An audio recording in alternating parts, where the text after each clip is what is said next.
Hello everyone, I hope you all are doing well. So this is the first video of Indian economy for the batch 2022 and 23. तो आज का video शुरू करने से पहले I would like to share one thing that chapter से related जो भी की पॉइंट्स हुआ करेंगे यूट्यूब शॉर्ट्स के थ्रू, जैसे कल समझाया था वैसे ही मैं कंटिन्यू करूँगी. तो चलिए let's start for today's video. ये वाले चैप्टर में कुछ 5 से 6 टॉपिक्स हैं. आई थिंक 2 वीडियोज़ में ये चैप्टर पूरा कंप्लीट हो जाएगा, तो आपको ज़्यादा दिक्कत नहीं होगी इस चैप्टर को समझने के लिए. तो चलिए स्टार्ट करते हैं हमारा फर्स्ट चैप्टर, जो कि है Indian economy on the eve of independence. Indian economy on the eve of independence, इस चैप्टर में we are going to discuss about the colonial period. की कॉलोनियल पीरियड यानी कि ब्रिटिशर्स का जब राज था हमारी कंट्री पर, तो उन्होंने हमारे साथ क्या क्या किया, क्या क्या अत्याचार किए, कैसे हमारा शोषण किया, उन सारी चीज़ों के बारे में we are going to discuss in this chapter. तो सबसे पहला क्वेश्चन आता है कि ब्रिटिशर्स हमारी कंट्री में आए कब.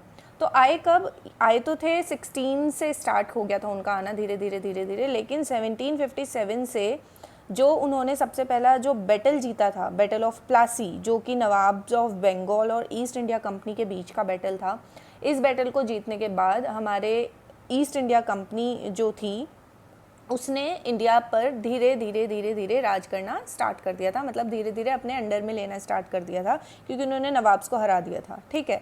उसके बाद जब उन्होंने सारी कंट्री पर राज करना स्टार्ट कर दिया, तो उन्होंने बेसिकली 3 फोकस करे और 3 चीज़ों को एक्सप्लॉइट करना शुरू कर दिया. सबसे पहला फोकस उन्होंने किया एग्रीकल्चर सेक्टर को. एग्रीकल्चर सेक्टर को फोकस किस लिए किया? क्योंकि हमारी कंट्री के मैक्सिमम पॉपुलेशन जो थी वो सिर्फ और सिर्फ एग्रीकल्चर सेक्टर पर ही डिपेंड थी. हमारा मेन वर्क एग्रीकल्चर करना ही, मतलब खेती बाड़ी करना ही था. इसीलिए हमारी इकॉनमी को भी एग्रीगेरियन इकॉनमी के नाम से जाना जाता है. तो उन्होंने उसे एक्सप्लॉइट किया. देन हमारी कंट्री में जो इंडस्ट्रीज सेटअप थी थोड़ी बहुत, उन्हें एक्सप्लॉइट किया. उसके बाद हमारी कंट्री के ट्रेड को, यानी कि बिजनेस करने के तरीके को एक्सप्लॉइट कर दिया. उन्होंने सब कुछ बदल के रख दिया.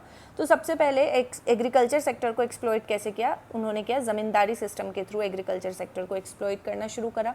ज़मींदारी सिस्टम क्या होता था? ज़मींदारी सिस्टम बेसिकली एक ट्राइंगल की तरह होता था, जिसमें गवर्नमेंट सबसे ऊपर होती थी, ब्रिटिशर्स सबसे ऊपर होते थे. उन्होंने क्या किया? उन्होंने ज़मींदारों से, जिनके पास बड़ी बड़ी ज़मीन होती थी, वो बेसिकली काम कुछ नहीं करते थे, उनके पास सिर्फ बहुत बड़ी बड़ी ज़मीन होती थी, और उन ज़मीनों पर काम हमारे लैंडलेस लेबर्स करते थे, जिन्हें हम टिलर्स और टेनेंट्स के नाम से जानते हैं. तो गवर्नमेंट ने कहा कि आपको हमें एक फिक्स्ड अमाउंट ऑफ रेंट देना है, जिसे हमने लगान के नाम से जाना. लगान मूवी भी आई थी इस चीज़ के ऊपर कि आपको हमें एक फ़िक्स्ड अमाउंट ऑफ रेंट देना है, चाहे वो आप कैसे भी दो, और वो आपको हमें देना ही पड़ेगा. इसके बाद जब गवर्नमेंट ने प्रेशराइज़ करना स्टार्ट किया लैंडलॉर्ड्स को, तो लैंडलॉर्ड्स ने प्रेशराइज़ करना स्टार्ट कर दिया टिलर्स को, क्योंकि इनके पास और कुछ काम नहीं था, तो इनकी मजबूरी थी इनकी बात मानना. ये जो कहते थे वही ये काम करना स्टार्ट कर दिया था. मतलब जो लैंडलॉर्ड्स थे हमारे, उन्होंने टिलर्स को इतना ज़्यादा प्रेशराइज़ किया कि आप दिन रात काम करो, आप ये क्रॉप नहीं वो क्रॉप उगाओ, जिससे ज़्यादा फ़ायदा होता है, जिससे ज़्यादा पैसा मिलता है. तो वो ज़्यादा पैसा क्या करते थे?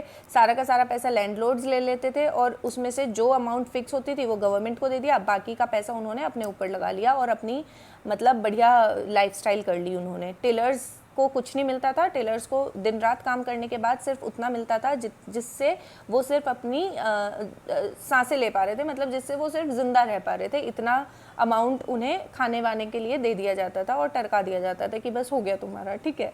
तो सेकेंड पॉइंट उन्होंने क्या किया? एग्रीकल्चर को एक्सप्लॉइट करने के लिए they have started commercialisation the agriculture. Commercialisation का मतलब क्या है कि हमारी कंट्री में अधिकतर लोग नॉर्मल खेती करते थे कि भाई खाने पीने का सामान उगाया, खाया और चकाचक हो गए. लेकिन जब ब्रिटिशर्स आए, ब्रिटिशर्स ने कहा कि ये खाने पीने के सामान से हमें उतना फ़ायदा नहीं हो रहा है, we need some cash crops. अब कैश क्रॉप्स क्या होते थे? कैश क्रॉप्स होते थे हमारी ऐसी क्रॉपिंग जिससे हमें जैसे इंडिगो हो गया, जैसे कॉफ़ी हो गया, टी हो गया, इस तरीके की क्रॉपिंग से ब्रिटिशर्स को ज़्यादा फ़ायदा होता था, क्योंकि वो बाहर की मार्केट में जाकर उन चीज़ों को सेल आउट करते थे. लेकिन अगर हम ये क्रॉप ज़्यादा करते थे तो इससे हमारी ज़मीनों पर बहुत इफेक्ट पड़ता था, हमारी ज़मीन बंजर हो जाती थी. लेकिन गवर्नमेंट को ज़मीन से क्या, ब्रिटिशर्स को ज़मीन से क्या, उन्हें कौन सा यहाँ पर रहकर काम करना था? उन्हें तो हमारे देश को एक्सप्लॉइट करना था, एक्सप्लॉइट करके वापस से अपने देश चले जाना था. तो ब्रिटिशर्स ने इस बात का कोई ध्यान नहीं रखा कि उनकी ज़मीन ख़राब हो जाएगी या क्या हो जाएगी. उन्होंने कहा हमें मतलब नहीं है, आप कैश क्रॉपिंग करो, हमें पैसा चाहिए, हमें पैसा दो. तो उन्होंने प्रेशराइज अगेन लैंडलॉर्ड ज़मींदार्स को किया, और ज़मींदार्स को तो बढ़िया पैसा मिल रहा था, क्योंकि बहुत ज़्यादा उन्होंने प्रेशराइज टिलर्स को करना स्टार्ट कर दिया था. टिलर्स ने बेचारों ने अपनी खेती पर सारी जो नॉर्मल फार्मिंग वो करते थे वो हटाकर क्या करनी स्टार्ट कर दी थी, कैश क्रॉपिंग करना स्टार्ट कर दिया था। ठीक है, तो ये तो बात हुई हमारे एक्सप्लॉयटेशन ऑफ एग्रीकल्चर सेक्टर की। इंडस्ट्रियल सेक्टर को उन्होंने कैसे एक्सप्लॉयट किया? इंडस्ट्रियल सेक्टर में उन्होंने सबसे पहले एक्सपोर्ट ड्यूटी बहुत ज़्यादा हैवी कर दी थी हैंडीक्राफ्ट पर। अब हैंडीक्राफ्ट क्या होता है? हैंडीक्राफ्ट एक ऐसी चीज़ थी जिसके लिए हमारा देश वेल नोन था ऑल ओवर द वर्ल्ड। ठीक है, हाथ की कलाकृति के लिए हमारे देश को जाना जाता था, मतलब फेमस था, और उसकी डिमांड आज भी है, और उस वक्त तो बहुत ही ज़्यादा थी, क्योंकि उस वक्त जैसा काम आज तो है ही नहीं। क्यों नहीं है? क्योंकि लोगों ने वो सारी चीज़ें करनी बंद कर दी हैं जो पहले हुआ करती थी। ठीक, आपने देखा होगा आपकी नानी दादी भी बहुत ज़्यादा स्वेटर्स और हाथ से बनी हुई चीज़ें, मतलब सिलाई करके अपना, पहले वो लोग क्या करते थे, चरखा चलाते थे और उससे सूत काट, शायद कॉटन या सूत जो भी होता था वो बनाते थे। तो खैर वो तो बात की है। तो हैंडीक्राफ्ट में उन्होंने क्या काम किया था कि एक्सपोर्ट्स को बहुत ज़्यादा हैवी ड्यूटी लगा दी थी एक्सपोर्ट्स पर, कि आप हैंडीक्राफ्ट बनाकर आप अपने मार्केट में बेचो, लेकिन अगर आप एक्सपोर्ट करोगे, आप बाहर के देश में बेचोगे, तो उस पर आपको बहुत ज़्यादा टैक्स देना पड़ेगा। अब वो टैक्स इतना ज़्यादा था कि लोगों को बेचने से कुछ फ़ायदा ही नहीं हो रहा था, जितना उन्हें बेचकर पैसा मिल रहा था उससे ज़्यादा तो वो टैक्स में दे रहे थे। तो लोगों ने एक्सपोर्ट करना बंद ही कर दिया था हैंडीक्राफ्ट का।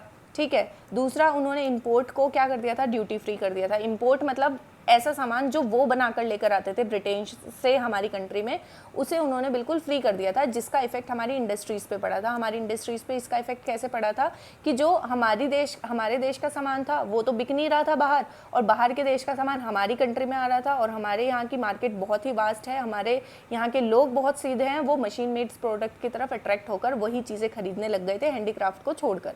ठीक है, तो इस तरीके से इंडस्ट्रियल सेक्टर एक्सप्लॉइट हुआ। थर्ड आ जाता है exploitation of international trade. International trade को कैसे एक्सप्लॉइट किया? सबसे पहले discriminatory of trade policy. Discrimination का मतलब होता है भेदभाव। भेदभाव कैसे किया? इस तरीके से किया, एक्सपोर्ट ड्यूटी बहुत ज़्यादा कर दी, इंपोर्ट ड्यूटी फ्री कर दी। इस तरीके से टैरिफ पॉलिसी में उन्होंने डिस्क्रिमिनेशन किया, जिसका इफेक्ट हमारे बिजनेस पर पड़ा, उद्योगपतियों पर पड़ा। सेकेंड, उन्होंने क्या काम किया?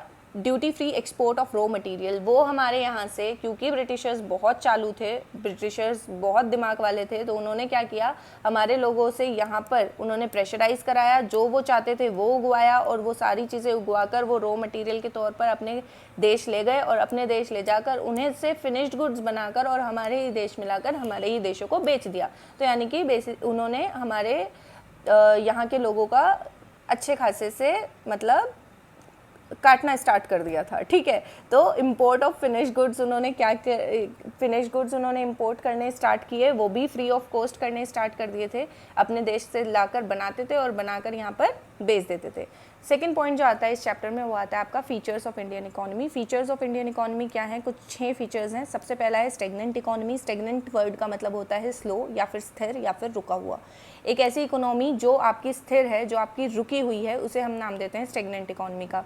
रुकी हुई और स्लो इकोनॉमी का मतलब है कि आपकी इकोनॉमी ग्रो नहीं कर रही है। ग्रो क्यों नहीं कर रही है? Because of these reasons. ठीक है, इतनी सारी चीज़ें हो रही थी हमारी कंट्री में, तो इकोनॉमी ग्रो कैसे करेगी? लोग जिंदा रह पा रहे थे, अपना दिनचर्या चला पा रहे थे, वही बहुत बड़ी बात थी। सेकेंड बात आ जाती है बैकवर्ड इकोनॉमी की। क्योंकि स्टेगनेंट इकोनॉमी है तो बैकवर्डनेस तो आएगी ही आएगी। पहले से ही हमारी इकोनॉमी बहुत ज़्यादा अपडेटेड नहीं थी, बहुत मशीन्स और टेक्नोलॉजी फ्रेंडली हम लोग नहीं थे। उसके बाद में ब्रिटिशर्स आए, ब्रिटिशर्स ने सब कुछ बर्बाद कर दिया, एक तरह से खोखला कर दिया था हमारे देश को, जिसकी वजह से हमारी इकोनॉमी और बैकवर्ड हो गई थी। देन थर्ड है एग्रीकल्चरल बैकवर्डनेस। एग्रीकल्चरल बैकवर्डनेस था बहुत ज़्यादा, जिसकी वजह से हमारे कंट्री के प्रोडक्शन और प्रोडक्टिविटी दोनों ही बहुत लो थी, और भी ज़्यादा लो हो गई थी जब ब्रिटिशर्स आए। देन फोर्थ है आपका इंडस्ट्रियल बैकवर्डनेस। इंडस्ट्रियल बैकवर्डनेस भी थी, जैसा मैं बार बार बोल रही हूँ कि टेक्नोलॉजी फ्रेंडली हम लोग नहीं थे, हमारे पास बड़ी बड़ी मशीनरीज नहीं थी, हमारे पास बड़े बड़े जो कहते हैं कि साइंटिस्ट उस वक्त पर ऐसे नहीं थे कि वो चीज़ें इन्वेंट कर सकते थे, और इसकी वजह से हमारी इंडस्ट्री बहुत ज़्यादा बैकवर्ड थी। पुअर इंफ्रास्ट्रक्चर था हमारी कंट्री में।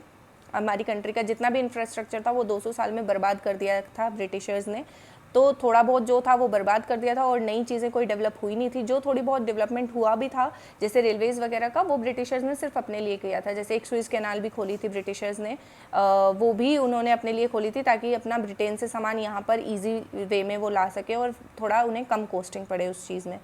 हैवी डिपेंडेंस ऑन इंपोर्ट्स पर हम लोग इतना डिपेंड हो गए थे क्योंकि हम लोग डिमांड ही सिर्फ और सिर्फ मशीन मेड्स गुड्स की करने लगे थे, तो इंपोर्ट करने लगे थे हम सारी चीज़ें, irrespective of the fact that कि हमें अपनी चीज़ें खुद बनानी चाहिए थी, लेकिन हमने क्या करना स्टार्ट कर दिया था, इंपोर्ट करना स्टार्ट कर दिया था सब कुछ। अब agriculture sector on the eve of independence के वक्त एग्रीकल्चर सेक्टर की क्या क्या हालत थी वो एक बार थोड़ा सा और डीपली पढ़ लेते हैं। सबसे पहले लो प्रोडक्शन एंड प्रोडक्टिविटी, प्रोडक्शन भी लो था, प्रोडक्टिविटी भी लो थी। प्रोडक्शन एंड प्रोडक्टिविटी में क्या डिफरेंस होता है, production is the total output and productivity is the per hectare output of the land, कि आपकी लैंड में पर हेक्टेयर कितना आउटपुट हो रहा है, that is your productivity. And production की टोटल प्रोडक्शन कितना हुआ, टोटल आउटपुट कितना हुआ, ठीक। तो ये दोनों ही बहुत लो लेवल पर चल रहे थे।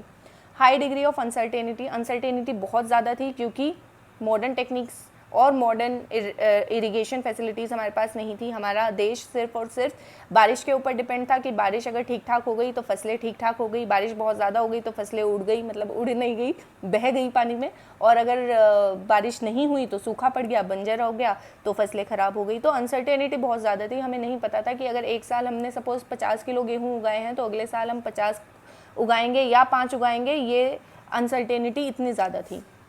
डोमिनेंस ऑफ सब्सिस्टेंस फार्मिंग, अब सब्सिस्टेंस फार्मिंग क्या होती है, सब्सिस्टेंस फार्मिंग ये होती है कि जब फार्मर्स हमारी कंट्री के सिर्फ और सिर्फ अपने खाने के लिए या फिर सिर्फ उतना ही उगाते थे जितना वो खाते थे, उसे हम सब्सिस्टेंस फार्मिंग बोलते हैं। मतलब वो कुछ चीज़ बेचने के लिए नहीं उगाते थे, वो एक तो इसलिए भी नहीं उगाते थे क्योंकि उनकी लैंड बहुत छोटी थी, जो स्मॉल फार्मर्स थे उस पर सिर्फ इतना ही उगता था जितने से वो पेट भर लेते थे अपना। तो ऐसे ही फार्मर्स बहुत ज़्यादा थे जिसकी वजह से डोमिनेंस था हमारे यहाँ सब्सिस्टेंस फार्मिंग का। और दूसरा रीज़न ये भी था कि हमारे यहाँ के लोग क्योंकि बहुत सीधे थे, उन्हें बिज़नेस के बारे में नहीं पता था, उन्हें चालाकियों के बारे में नहीं पता था, तो वो सिर्फ अपना सीधा सा काम करते थे कि अपना उगाया और खाया और हो गया, बात ख़त्म। फिर है small and fragmented land holding. Small and fragmented land holding का मतलब है कि एक तो लैंड्स छोटी छोटी थी लोगों के पास, और जितनी भी लैंड थी वो बटी हुई थी, मतलब एक टुकड़ा लैंड का इधर है, दूसरा इधर है, तीसरा इधर है, चौथा इधर है। तो उस ऐसी लैंड पर ना तो प्रॉपर तरीके से फार्मिंग हो पाती थी और ना ही आउटपुट अच्छे से आ पाता था।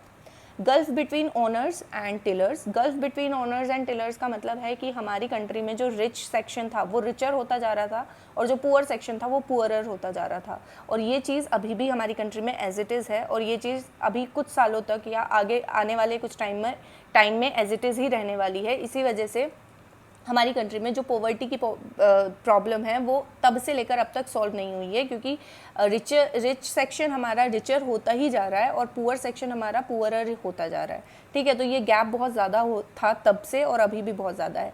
फिर था land revenue system. Land revenue system क्या होता है ये हमने अभी पीछे पढ़ा, ज़मींदारी सिस्टम वगैरह इंट्रोड्यूस हो गया था जिसकी वजह से बहुत ज़्यादा इफेक्ट हुआ था हमारे एग्रीकल्चर सेक्टर में। अब इंडस्ट्रियल सेक्टर जो फोर्थ पॉइंट है कि इसे कैसे कैसे इन्होंने डी इंडस्ट्रियलाइज किया। इंडस्ट्रियलाइज करना मतलब इंडस्ट्रीज़ को लगाना, और डी इंडस्ट्रियलाइज करना मतलब इंडस्ट्रीज़ को हटाना। अब इंडस्ट्रीज़ को कैसे हटाया गया था, ऐसा नहीं कि जाकर ताले लगा दिए थे कि भाई बंद हो जाओ इंडस्ट्रीज़, हम नहीं चलने देंगे, ऐसा कुछ नहीं किया था। क्योंकि हमारे जो ब्रिटिशर्स थे वो बहुत चालू थे, बहुत स्मार्ट थे, तो उन्होंने एक प्लान तरीके से हमारे इंडस्ट्रीज़ को डी इंडस्ट्रियलाइज करना स्टार्ट किया था। उन्होंने 2 पॉलिसीज़ अपनाई थी। पहला उन्होंने करा था डीके ऑफ हैंडीक्राफ्ट, मतलब हैंडीक्राफ्ट को रोकना उनका मेन मोटिव था कि किसी तरीके से जिस काम में ये लोग परफेक्ट हैं उस काम को ही हम बंद कर देंगे तो इनके पास दूसरा काम करने के लिए कुछ बचेगा ही नहीं, ठीक है। माइंडसेट देख रहे हो कितना सही चला रहे थे वो लोग। दूसरी चीज़ उन्होंने क्या की थी कि slow growth of modern industries, जो हमारी थोड़ी बहुत मॉडर्न इंडस्ट्रीज सेटअप थी उनको उन्होंने एक तरीके से मतलब उनका ग्रोथ कर पाना नामुमकिन कर दिया था, क्योंकि उन्हें पैसे की ज़रूरत थी, हैवी मशीनरीज़ की ज़रूरत थी, तो उनको पैसा नहीं मिलता था। हैवी मशीनरीज़ लाने के लिए उन्हें मशीनरीज़ इंपोर्ट करनी थी, और उन चीज़ों पर उन्होंने बहुत ज़्यादा टैक्सेशन पॉलिसी लगाती थी। जो चीज़ें वो उगाते थे अपने यहाँ पर मतलब इंडस्ट्रीज़ में बनाते थे वो चीज़ें वो बाहर नहीं बेच पाते थे क्योंकि एक्सपोर्ट ड्यूटी बहुत ज़्यादा हैवी कर दी थी। तो बहुत ही प्लान तरीके से इन्होंने ये सारी चीज़ें करी जिसकी वजह से हमारा इंडस्ट्रियल सेक्टर भी ठप होता चला गया था। एक बार हम डीके ऑफ हैंडीक्राफ्ट में जो चीज़ें इन्होंने की थी वो पढ़ लेते हैं थोड़ा डीपली। पहला पॉइंट इन्होंने किया था tariff free discrimination, tariff policy discrimination हमने अभी पीछे पढ़ा। इंपोर्ट और एक्सपोर्ट में जो इन्होंने डिफ्रेंसिएशन कर दिया था कि इंपोर्ट तो फ्री हो गया और एक्सपोर्ट बहुत हाई रेट से उन्होंने करना स्टार्ट किया था, इसकी बात हो रही है। दूसरा competition from machine, competition from machine का मतलब है कि हमारे मार्केट में, क्योंकि ब्रिटिशर्स अपनी कंट्री से जाकर फिनिश्ड गुड्स लेकर आते थे हमारी कंट्री में और यहाँ का मार्केट बहुत वास्ट था, तो यहाँ पर लाकर वो सारी की सारी चीज़ें बेच देते थे, सेल आउट कर देते थे। तो इसकी वजह से हमारे यहाँ की जो हैंडीक्राफ्ट वाली चीज़ें थी उनके सामने मशीन मेड चीज़ें थोड़ी सी अच्छी थी। भाई ऑब्वियस सी बात है, हाथ का बना स्वेटर और मशीन के बने स्वेटर में फ़र्क तो होगा ना, उसमें ज़्यादा फिनिशिंग होगी और प्लस वो वाली चीज़ें थोड़ी सी सस्ती भी थी, थोड़ी क्या काफ़ी सस्ती पड़ती थी। तो क्या हुआ कि हमारे यहाँ के लोगों ने अपना जो डिमांड था वो शिफ्ट कर दिया था, जो आपका सेकंड पॉइंट भी है, न्यू सीक्वेंस ऑफ डिमांड, कि लोगों ने डिमांड ही उनके प्रोडक्ट्स की करनी स्टार्ट कर दी थी। तो जब डिमांड हमारे हैंडीक्राफ्ट प्रोडक्ट की नहीं हो रही है तो लोग हैंडीक्राफ्ट प्रोडक्ट बनाएंगे क्यों? उन्होंने अपने हैंडीक्राफ्ट प्रोडक्ट बनाने बंद ही कर दिए थे धीरे धीरे से। ठीक है, तो नेक्स्ट पॉइंट है आपका new sequence of demand. New sequence of demand मतलब जब ब्रिटिशर्स आए, भाई ब्रिटिशर्स के हम ब्रिटिशर्स से बहुत ज़्यादा फैसिनेट होते हैं आज भी। अगर हमें हर की पौड़ी पर हम जाते हैं और वहाँ पर हमें अंग्रेज़ दिख जाते हैं तो हमारे चेहरे पर बड़ी सी स्माइल आ जाती है, अरे अंग्रेज़ दिख गए, है ना। तो यही सारी चीज़ तभी भी होती थी, हमारे पूर्वज भी बहुत ज़्यादा फैसिनेट होते थे अंग्रेज़ों से। वो जो सामान हमारी मार्केट में लाते थे, हमारे लोग सोचते थे कि हम वही खरीदेंगे और हम वो खरीद के हम उनके जैसे हो जाएंगे, जैसा आज भी सोचते हैं लोग। इतने फैसिनेट होते हैं बाहर के कल्चर से कि अपनी रूट्स भूल जाते हैं। तो वही चीज़ हमने सेम तब भी की और हम अपनी रूट्स भूल गए। आज हमारे यहाँ पर जो हैंडीक्राफ्ट वर्क है वो उस लेवल का नहीं होता जिस लेवल का पहले होता था। ठीक है, तो डिमांड में बिल्कुल एक चेंज आ गया था, लोग अब हैंडीक्राफ्ट चीज़ों की डिमांड करना ही भूल गए थे। और लास्ट पॉइंट है आपका introduction of Railways. Introduction of Railways, हाँ उनकी देन थी, उन्होंने रेलवेज़ इंट्रोड्यूस कराए थे, लेकिन उन्होंने रेलवेज़ जो इंट्रोड्यूस कराए थे वो सिर्फ़ और सिर्फ उनके खुद के बेनिफिट के लिए कराए थे। उससे वो हमारी कोई चीज़ें नहीं कर रहे थे, मतलब हमें कोई बेनिफिट नहीं दे रहे थे। वो सिर्फ अपने, ताकि उनका ट्रांसपोर्ट थोड़ा सा इजी हो जाए, उन्हें सामान ले जाने और लाने में इजी रहे, तो इस चीज़ से उन्होंने रेलवेज़ को इंट्रोड्यूस कराया था। ठीक है, तो that's it for today's video. I hope जितना मैंने कराया है ये सब आपको समझ आया हो। ये सारे के सारे नोट्स आपने साथ साथ या तो स्क्रीनशॉट ले लेना या फिर नोट डाउन कर लेना, वीडियो को पॉज करके, आपको काम आएंगे। ठीक है, थैंक यू सो मच आज के लिए। कल मिलते हैं एक नई वीडियो के साथ। बाय।